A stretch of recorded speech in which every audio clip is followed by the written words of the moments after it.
Yesu ashimwe. Praise Lord. Ndagushuje mu izina rya Yesu Kristo wa Nazareti. Abadukurikira aho muherereye mu migabane y'isi, mubasha kumva ururimi mvuga, Imana y'amahoro ibahe umugisha. Ndagira ngo ngusuhuze nkubwira ngo ntuzapfa uzarama. Imana y'amahoro iduhane umugisha. Ni Reverend Yateguwe Moses imbata ya Yesu Kristo.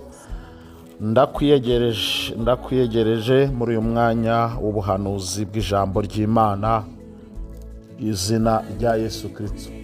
Kangusaba kandi subscribe niba bwo bwa mbere ugeze kuri Golgotha Temple Ministry, ndetse unasharing ubu butumwa. Imana y'amahoro irabiguhera mu mugisha. Reka dusenga n'Imana. Data, mu izina rya Yesu, ndagushimiye bw'umuntu wese ugira ubuntu bwo kumva uyu muburo wawe. Uwiteka Nyiringabo Imana, imbaraga ziri muri iri jambo ryawe zimanukire mu buzima bwe, yakire gutsinda ibyamutsindaga mu izina rya Yesu Kristo. Amen. Mvugire ngo amina, kuko uko ngusengeye niwizera niko birakubera, uraba umutsinzi. Turi kumanura rero imbaraga mu ijambo ry'Imana, tuvuga gukomera kw'Imana, kuko Imana itanze imbaraga muri iri jambo ryayo. Nanjye mu butware mpabwa n'ijambo ry'Imana nk'igikoresho cy'Imana, nzi kumanuriyeho mu izina rya Yesu n'imbaraga zo gutsinda ibyagutsindaga. Turi kumanura mu mbaraga z'intwari zatubanjirije, intwari Bibiliya ivuga zakoze ibikorwa by'ubutwari mu buryo bwo guhamya Imana, kandi birangira izina ry'Imana yabo cyangwa se Imana yacu ryihejeje icyubahiro mu gihe gikwiriye. Ndagira nkubwire ngo muri iri jambo rero, ndagira nkubwire ngo harimo amavuta y'imbaraga yo kunesha. Wakiriza imbaraga zirimo nawe utsinde ibyagutsindaga mu izina rya Yesu.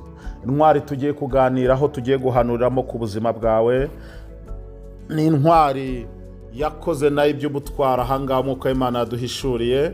Iyo ni intwari yakoze iby'amateka, ni intwari yitwa Moridekayi. Iyi ntwari turayisanga mu gitabo cya Esiteri igice cya 3, turasoma duhereye ku murongo wa mbere. Ngo Moridekayi asuzugura Hamani nawe ashaka kurimbura Abayuda. Yesu aduhana umugisha. Ngo hanyuma y'ibyo umwami Ahasuwerusi akuza Hamani mwene Hemedata umwagagi, amugira umutware mukuru. Intebe ye ayiha icyubahiro, ayirutisha iz'abatware bose bahakanywe.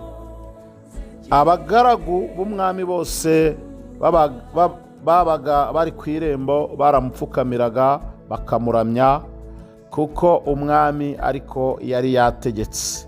Ariko Moridekayi we ntiyamupfukamiraga ngo amuramye.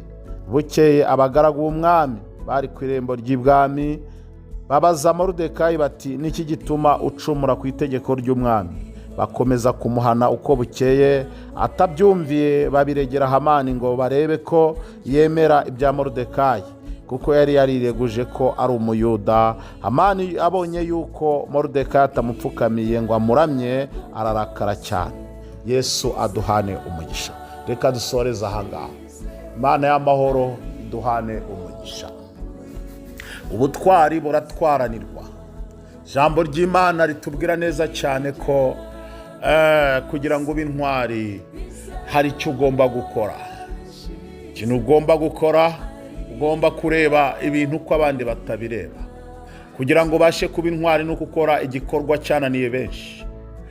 Akenshi kugira ngo ube intwari no gukora igikorwa cyegereye kuba watakarizamo ubuzima bwawe.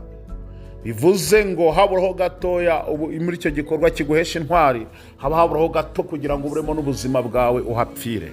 Iyi ntwari Moridekayi rero nayo yakoze igikorwa cy'ubutwari muri iki gihe cyari gikwiriye. Ubuhamya cyangwa se igikorwa cy'ubutwari Moridekayi yakoze kidasanzwe ahangaha tubonyemo, turasanzemo uburyo hari itegeko ryari ryaratanzwe n'umwami ko abantu bose bazajya bapfukamira umugabo witwa Hamani.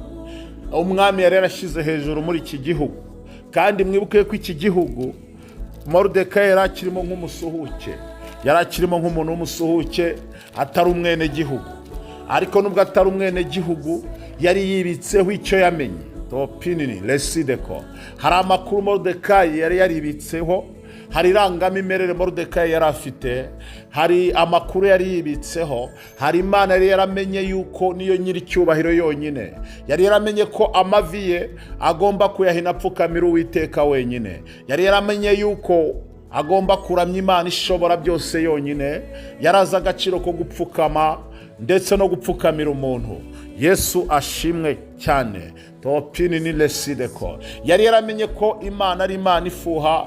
Imana ya Moridekayi yari Imana ifuha, idashaka kubangikanywa n'ibigirwamana. Niko Moridekayi yarahagaze, kandi niyo mavuta yarahagazemo. Yesu ashimwe cyane. Igihe Moridekayi rero yarahagaze ku Mana ye, ikigeragezo cyaramanutse, cyangwa mvuge ngo si ikigeragezo gusa ahubwo ni urugamba rukomeye rwaramumanukiye ku buzima bwe, aho yari ari muri situation yarahagazemo. Imana idufashe cyane.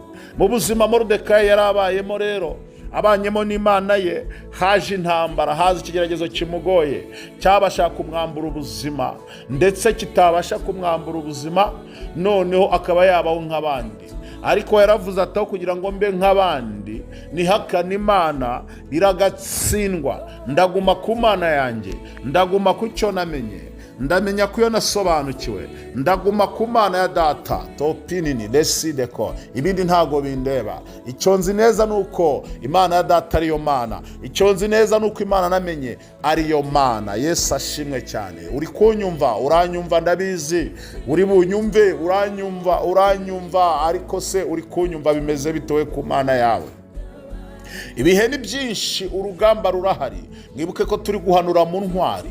Ni intwari rero zigomba kurwana urugamba, intwari zigomba kujya kuri tere zikarwana hagati, kugira ngo ube intwari nuko uba watsinze urugamba, nuko wageze muri danje hano urugamba ruba rukomeye. Yesu ashimwe cyane. Uri kunyumva bimeze bite? Ufite ibintu bishaka gutuma wihakana Imana, ufite ibintu bishaka gutuma wava mu mwimerere y'Imana wamenye, Imana wamenye kera, Imana yakwambukije bya bihe, Imana yakurinze cya gihe, Imana yakunyuje muri bwa buzima wabonaga bukomeye muri cya gihe, ariko ubu ngubu ukabwibagiwe. Iyo Mana urayizi, hari amagambo wavuze, ndetse hari n'imihigo wahize mbere yuko ikunyuza muri bya bihe, ariko ubu ngubu watangiye wabifashe nk'ibisanzwe, wabifashe nk'ibitarabayeho, wabifashe nka history. Iyo Mana ya Abrahamu na Isaka na Yakobo, iyi Mana Moridekayi yariringiye rero, we yakomeje ayinambaho. Uyu munsi wo umeze gute? Ibibasha kwigukuraho birahari, ibiri kwigucomokoraho birahari, ndetse wanagiye, ndetse rwose warunduye. Ariko reka nkubwire ngo ukimara kunyumva iri jambo rije ngo garuka, ibuka aho wavuye. Topinini lesideko, abantu batsinzwe no kutibuka aho bavuye, abantu batsinzwe no kutibuka ibyiza Imana yabakoreye, ahubwo bagahora bashaka ibakorera ibindi, ndetse n'ibindi bari gushaka babona itinze kubikora bakayifata nk'itariho. Nyamara hari ibyo yakoze, nyamara ibyo yakoze nibyo byakagombye kugutera imbaraga, bikakwereka yuko ibyo yakoze nibyo byakagombye kukubera indererwamo, ikwereka yuko hari n'ibindi zabikora. Topinini lesideko, ariko si uko abantu bari kubibona, barimo barishakira ibirenze, nyamara bakibagirwa yuko hari n'ibindi yabakoreye muri cya gihe cyatambutse byari birenze. Moridekayi rero yakomeje ku Mana ye.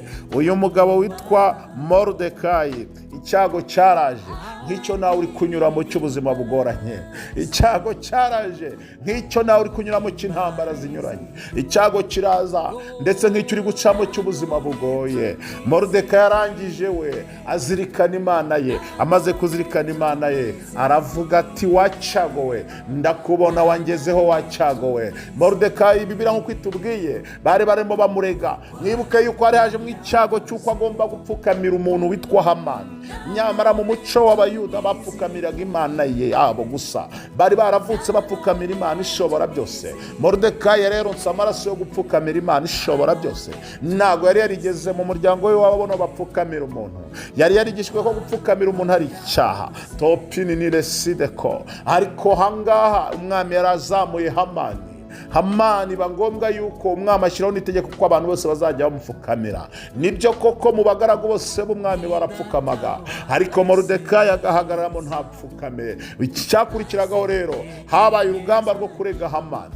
Buri munsi baramuregaga bakamurega bakabosore. Habaye urugamba rwo kurega Moridekayi kubera ko atapfukaniraga Hamani. Hari ibirego byinshi byagendaga by'iterabwoba, bakabanza kubwira Moridekayi tuzakurega topinini, tuzakurega kuki udakora ibyo abandi bakora, uratusha iki? Moridekayi yarwanaga intambara nyinshi, ariko nawe iyo mana yawe iyo mana yawe nawe turatira, iyo mana yawe nyubwo sizakura iyo mana yawe ituma usuzugura umwami n'Imana nyabaki. Birego murumva byari byinshi, intambara zari nyinshi, ushobora kubyumva gutya, ariko buriya Moridekayi yahuye n'ibintu byinshi, ibintu byo kuregwa ndetse byo gucibwa intege se no gutegwa iminsi. Iyo mana ye tuzaba tureba, wa mugabo ibyo bintu wihaye byo kutumvira itegeko ry'umwami bizagukoraho ibintu byinshi. Ushobora kuba uri kunyumva uri gutegwa iminsi, uri kumva amakuru menshi, uri kumva ibikunaniza byinshi, ariko reka nkubwire, komera ku mana yawe, menya Imana yawe. Ubundi nta muntu ukwiye kumenya Imana y'undi. Buri muntu agomba kumenya Imana ye, ugahagarara ku Mana yawe. Buri muntu agiye ahagarara ku Mana ye, n'undi agahagarara ku Mana ye, n'undi agahagarara ku Mana ye. Mwaterana mwese muzuye Imana mugakora ikintu cy'ubutwari. Mwaterana mwese muzuye Imana mukazamura rero y'icyubahiro. Mwaterana mwese muzuye Imana, Imana ibuzuye mugakora ibintu bikomeye. Yesu ashimwe cyane. Moridekayi rero yamenye Imana ye. Hamani ubwo yari yakujwe yabaye ikimana, yari yabaye ikigirwamana imbere y'Abayuda, ariko mu Yuda Moridekayi ntabwo yigeze atatira igihango, yakomeje Imana ye. Bibiliya iratubwiye ngo ikiregoro cyaje gukomera, ngo baza kugera ubwo bamurega, ngo bamaze kumurega none cya kigirwamana cyo cyitwa Hamani, birumvikana yuko bose baragipfukamiraga. Urumva ntabwo Moridekayi cyari kumwihanganira, gishaka yuko na Moridekayi gipfukamira, ariko ngo Moridekayi ararahira agomba ku Mana ye. Ayiwe Yesu ashimwe cyane. Reka nkubwire ngo nibyo ikigirwamana nacyo cyahagurutse. Satani yahagurutse umurego kukurwanya, Satani yahagurutse kukunesha. Imana yavuganye nawe ibyiza, ariko Satani mara kwereka ibibi. Uri murarota nzozi mbi, urabona birangiye, ariko reka nkubwire ngo Yesu ni umwami. Muri iri jambo hari imbaraga zimanukiyemo. Bintwara ukomeze wiringire ijambo rimwe Imana yavuganye nawe. Ijambo rimwe Imana yavuganye nawe riruta ibigambo miliyoni by'abadayimoni. Ijambo rimwe Imana yavuganye nawe riruta ibigambo miliyari by'abapfu n'abapfumu n'abaki byose n'abadayimoni n'abazimu ba Satani. Niyo na Satani yahaguruka, reka nkubwire ngo ntabasha gukuraho icyo Imana yakuvuzeho. Ahubwo se uri hehe? Topinini leside kare ko twihute iki kigirwamana kimaze guhaguruka cyitwa Hamani, kubera ko cyari kimaze kumenya amakuru y'uko Abayuda batagisenga. Cyashize n'imbaraga zacyo ko zari zaragihawe n'umwami, gikoresha ubutware cyahawe, kubera yuko nyine ubutware cyari cyarabuhawe n'umwami. Kirangije ngo kiravuga giti none ubwo maze kumenya uyu muntu urwitwazo yitwaza yuko afite Imana yabo yitwa Abayuda, yitwaza yuko ari ubwoko budapfukamira ibigirwamana, yitwaje ko ari ubwoko budapfa gupfukama uko bubonye. Reka nkubwire ngo umuyuda ntawe agomba gutwarwa n'iby'abandi n'ibitwawe y'abandi. Wa muyuda witwarwa n'ibihitanya abandi, wa muyuda witsindwa n'ibitsinza abandi, wa muyuda we wiba muri kirabaye wihurura mu bahurura. Topini ni lesideko, wakagombye kwimenya wowe n'Imana yawe. Abari kwimenya n'Imana yabo, abimenye n'Imana yabo banyumvishe, bazirikanye Imana yabo, bahagaze mu Mana yabo, batari muri kirabaye. Imana ikomeze bakomeze. Ndagira ngo mbabwire ngo umukiranutsi umwe abasha gukiza igihugu cyose. Yesu aduhana umugisha. Topini ni lesideko. Iki kigirwamana cyitwa Hamani nacyo kimaze kwikomanga ku gatuza, kimaze gushyira mu bikorwa inshingano cyahawe, kuko cyari cyaragize ikigirwamana n'umwami, kigambirira gutsemba Abayuda bose. Kiravuga giti rero namaze kumenya yuko uyu mugabo witwa Moridekayi yitwaza ubwoko bw'iwabo, akarata Imana y'iwabo y'Abayuda, kandi namaze kumenya yuko hari abandi benshi muri iki gihugu bahari, atari we wenyine. Ati none nimushakishe mu gihugu cyose, mushakishe umuntu wese waba usenga Imana Moridekayi asenga. Topini ni lesideko. Nimumara kumushakisha tumushyire ku giti tumubambe. ubwoko bwose tubutsembeho tubumareho kuko butemeye kumfukamira njyewe Hamani. Yayiwe topini ni lesideko. Ariko reka nkubwire ngo nshuti yanjye, umucyo ntago ujya ubana n'umwijima. Niba urindiye na rimwe kuzumva ko Satani kuvuga neza, niba urindiye na rimwe kuzumva yuko uzareka kurwana kandi uri umuyuda, reka nkubwire ngo Satani ni ngombwa ko ahagurutsa ibyago ku buzima bwawe. Umuyuda agomba guhora arwana kubera yuko hari kirindiye kukwambura ikote ry'agaciro Imana yakwambitse, hari kirindiriye kifite target yo kukwambura umugisha w'Imana. Ndajya nkubwire ngo umuyuda ntabwo agomba gusinzira, umuyuda agomba kumenya yuko ari mwisi agomba kurwana. Umuyuda utarwana, umuntu wamenye Imana, umuntu uri mu Imana nzima arahora arwana.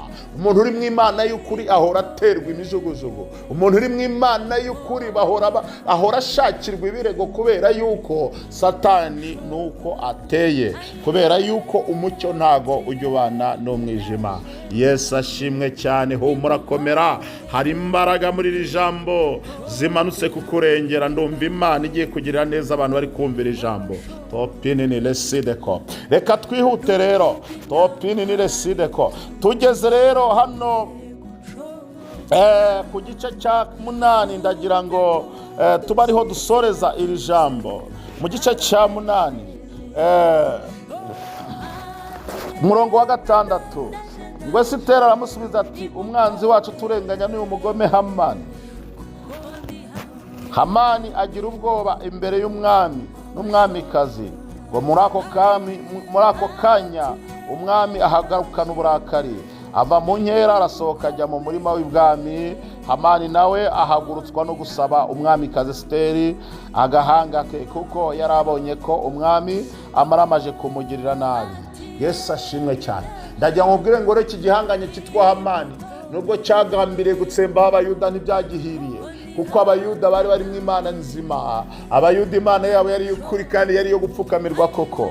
Ahangaha rero uyu mugabo witwa Moridekayi yamaze kumenya yuko icyagihanganye kigize igihangange cyangwa se cyagirwamana cyahagurutse, akora ikintu gikomeye, arasenga. Ngo Abayuda basenze iminsi 3 biyiriza ubusa. Moridekayi yambara ibigunira, ihurigera ku Esiteri umwamikazi. Ndajya nkubwire ngo Esiteri yari yararezwe n'uyu muyuda Moridekayi. Ni amateka marembare ntabwo twabona umwanya wo kuyavuga, ariko reka nkubwire ngo Imana iguhaye incungu yo kukuvugira. Imana iguhaye support, we wari uri mu rugamba ubona gutagomba gutsinda. Imana imanuye support, Imana iguhaye umuntu wo kukuvugira, ko gusenga kwawe kumvishwa imbere yowe iteka. Uyu muyuda rero witwa Moridekayi yarasenze, amaze gusenga bigera no ku mwana yareze witwa Esiteri wari warabaye umugore w'umwami. Esiteri ngo arahaguruka avugira Abayuda bose. Akimara kuvugira Abayuda bose, rero nukomeza ugasoma igice cya 8 cya Esiteri ugakomeza ukagera ku murongo w'igice cya 9, urasanga kavuye mu kuvugira Abayuda, cyangwa se urasanga akavuye mu isengesho ry'Abayuda. Topini ni lesideko. Urasanga haravuyemo insinzi. Uwitwaga Hamani washaka kumanika Abayuda ku giti, igiti yashaka kumanikamo Abayuda niwe wakimanitsweho. Reka nkubwire ngo nshuti yanjye, gusenga kuvunagura amaboko akomeye, gusenga kuvunagura imbaraga ziteye ubwoba zikomeye, gusenga kuragenda ugakingura geti z'ibwami. Hayiwe, gusenga kuragenda kukavunagura ibikomeye byigize imisozi. Gusenga guhina amavi kuragenda kugakingura inzugi z'imitamenwa. Topini ni lesideko. Nari mvuze ngo isengesho ryawe ribasha kugenda rigahagurutsa ibwami. Isengesho ryawe ribasha kugenda rigakura imigisha yawe iburyo n'ibumoso bw'isi, mu izina rya Yesu ukabona ubutabazi. Reka dusengane Imana. Reka nkubwire ngo rero Moridekayi yabaye intwari. Nubwo iki gihangange cyitwa Moridekayi abandi bagipfukamiye, we ntago yagipfukamiye, ahubwo kuko ugipfukamira yapfukamiye Imana ye. Imana ye iramutabara, irangije cya gihangange cyari cyasha bashatse ko bagipfukamira, Imana igicisha bugufi kimanikwa ku giti. Izina ry'Uwiteka Imana iragumya rishyirwa hejuru. Topini niresideko, Imana gupfukamirwa irakomeza, Imana yo gupfukamirwa. Najya nkubwire ngo uwo uri kunyumva wihangane, komeza upfukamira Imana, iraje ikureho ibishaka kubipfukamira. Komeza aratupfukamira Imana, Imana wamenye ukomeza uyizere, iraje ikureho ibyagukize ku buretwa, byumva ko wabipfukamira. Ayiwe nari mvuze ngo rata uraje nawe bintwari, niba umvugiye ngo amina ukaba ukizeye Imana ishobora byose. Reka dusengane Imana. Heavenly Father, I call you. Ndasengeye buri muntu wese wumvishira ijambo, uhindura ibyanze guhinduka ku buzima bwe, uyu muntu umuha ubutsinzi kandi umuneshereze mu izina rya Yesu. Ibyari bimutsinze bikurweho, ahubwo Imana yiringiye Isiraheli wihesha icyubahiro ku buzima bwe, ihembe rye rishyirwe hejuru mu izina rya Yesu, amen. Wakira ubutsinzi ukimara kumvira ijambo kuko Yesu arabikoze. Wibuke gukanda subscribe niba bwo bwa mbere, iyo wakanzeho ntiwongera. Yesu aduhana umugisha. Bye bye, I love you so much.